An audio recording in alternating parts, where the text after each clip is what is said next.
Give Big Green Bay, the 24-hour day of giving continues this morning. Live updates from the Johnsonville Tailgate Village. And speaking of Give Big Green Bay, which nonprofits are benefiting from this year's event, hear the sounds of the Green Bay Civic Symphony and learn how you can help them put on a concert. Plus, on the chopping block, the federal government recommends closing part of a Social Security building in one of our neighborhoods. That story and more ahead on NBC26 today.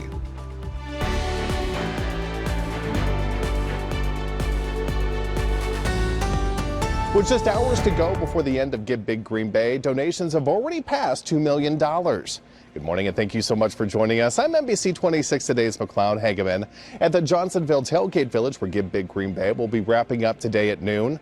A closer look at donations in just a moment, but first, here's Lauren with your forecast.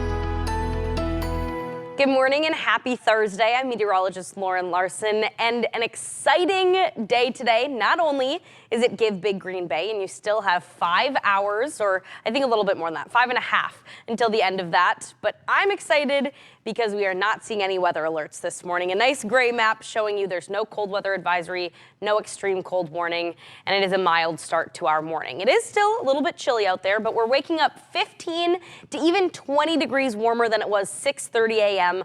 on Wednesday morning. So our temperatures are above zero throughout all of our neighborhoods. That's a small win for us, but it is still winter. Our wind chill values are pretty close to zero. So you're still going to want to bundle up as you're walking out the door here early today. And we did see some snow fall overnight, so watch out for slippery roadways and sidewalks as you are headed off to the bus stop this morning. However, that snow is really dying off, and we are looking at a little bit of sunshine out there, and we'll see a mix of sun and clouds as we go throughout the day today. That was a live look outside over College Avenue. Again, a mix of sun and clouds as eventually our temperatures are in the mid-20s, which is still below normal, but a lot warmer than it was yesterday. And we're looking at warmer temperatures on the way for the weekend. Thanks, Lauren. And now a traffic alert for you this morning in Green Bay. The Ray Nitschke Memorial Bridge will be closed for maintenance through Friday, according to the Public Works Department. A detour will be posted for North Broadway, East Walnut Street, and North Monroe Avenue. And another traffic reminder for drivers in the Alloway area this week. Southbound Wisconsin 57 at Riverside Drive under Wisconsin 172 are closed as of Monday due to a bridge repair and will remain closed through the end of today.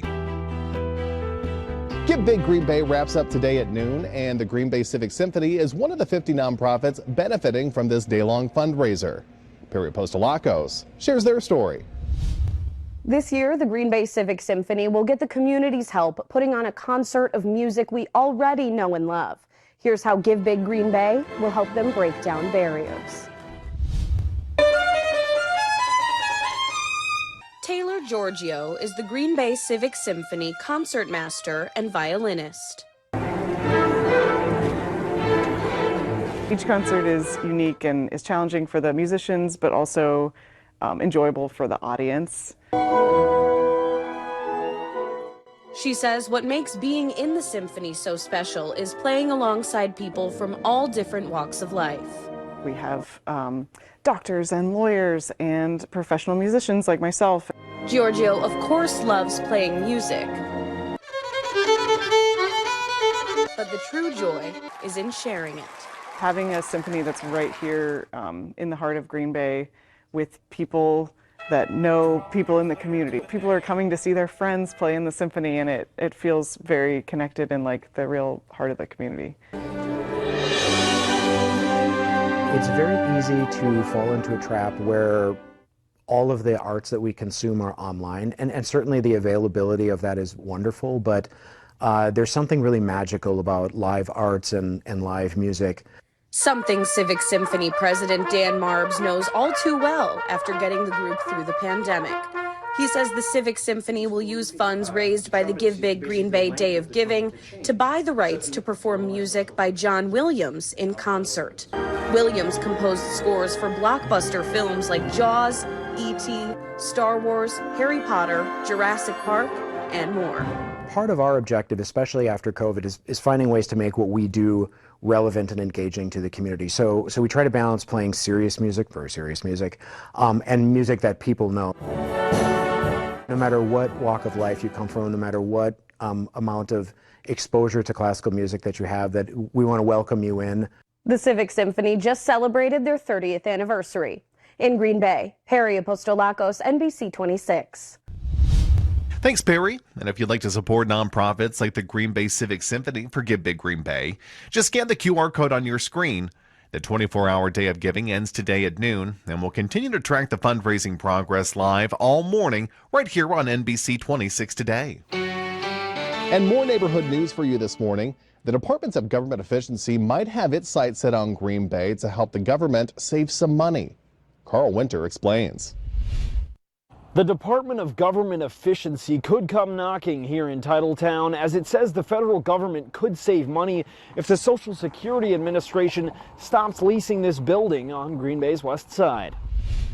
We have owned the building for over 20 years. It was originally built for the Social Security Administration. They have windows there for people that want to come in and discuss their application for benefits. Madison-based lawyer Doug Buck owns the building and says he was blindsided when it turned up on the Doge website with a listing saying the U.S. government could save $131,000 if it stops leasing nearly 1,000 square feet of the building. I wish I knew what this Doge posting means. It looks like what they're saying is they would like to reduce their occupancy in the building. Buck says the federal government just re-signed the lease for the building in 2024, extending it for 10 years, 5 of which are considered firm. Certainly, it seems like we can be confident the federal government's going to be there for the next 5 years. After that, it's uncertain. The next closest Social Security Administration building is in Appleton.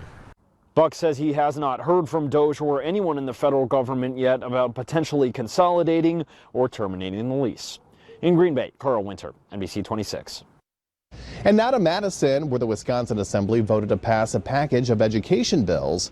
Your Capitol reporter Harm Venheisen was there for the votes.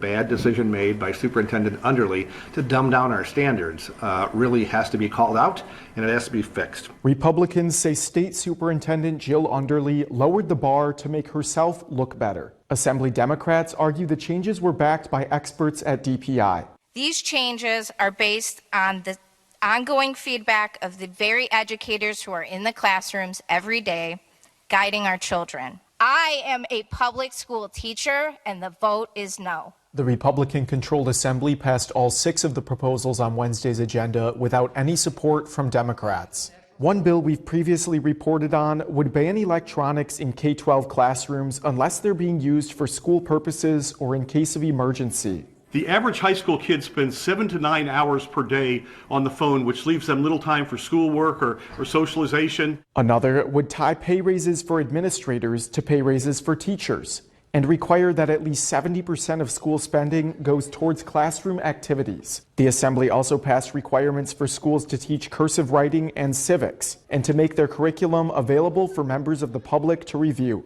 While districts around our state are cutting positions, programs, wondering how to make ends meet, the GOP majority is focused on cursive. All of these bills still need to be passed by the Senate and then signed by the governor to become laws. In Madison, Harm Venheisen, NBC26. Here's your national top stories for the day. The Conservative Political Action Conference, otherwise known as CPAC, is kicking off in Maryland today. The Vice President, J.D. Vance, is expected to sit down for an interview, highlighting the many actions the Trump administration has taken during its first month in office.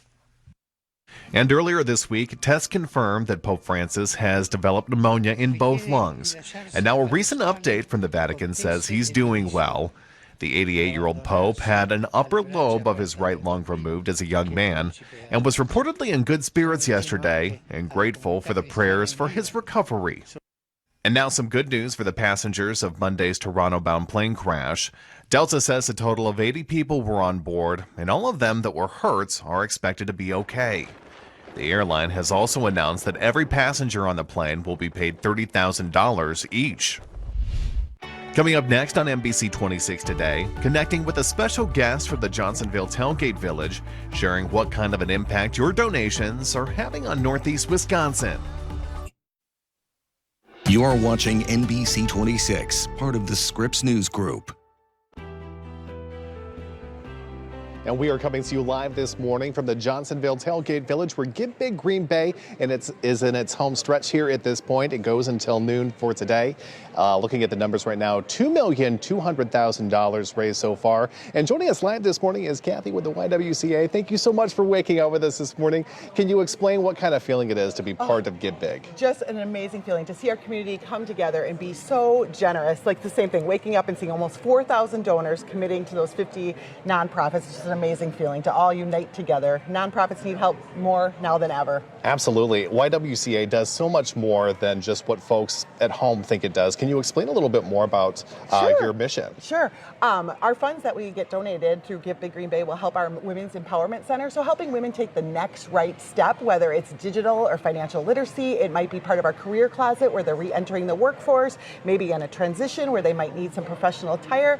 It helps with our child care program. We believe at the YWCA quality child care, giving kids the great right start, allows women to balance work and family as well. We run a Tech Girls program to introduce tech girls to middle school girls to STEAM. Okay. So they partner with area businesses so they can see what the future holds for them and inspire careers they may never have thought of. Yeah, providing resources to so many people across the Green Bay area who desperately need it right now. Would you say this is a time that we need it more than really ever before? Definitely. Yeah. Just with different funding and different cuts that are being made, nonprofits are really going to lean on the community and our generous members of it to support all of our missions. So many great missions out there to support in our community. You know, so many people have been watching Give Big for about 7 years now. Maybe some folks haven't donated. What would you say to them to try to encourage them to log on and help make a contribution today? Look through some of the 50 nonprofits. I mean, you'll see what you're passionate about. There's so many different causes. If you don't know where to donate to, you can donate to the match and help all 50 nonprofits.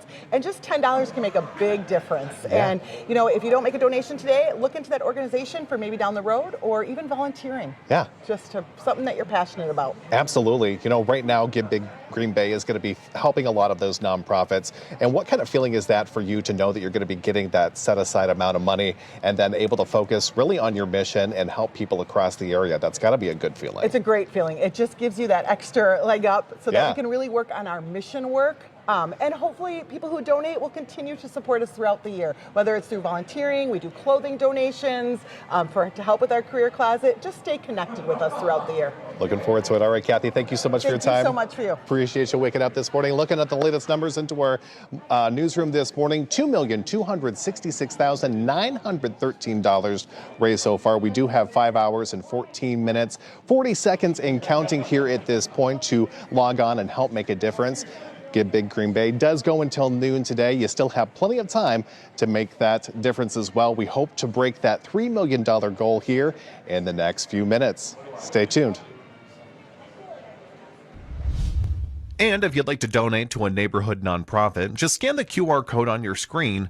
The 24-hour day of giving ends today at noon, and we'll continue to track the fundraising progress live all morning right here on NBC26.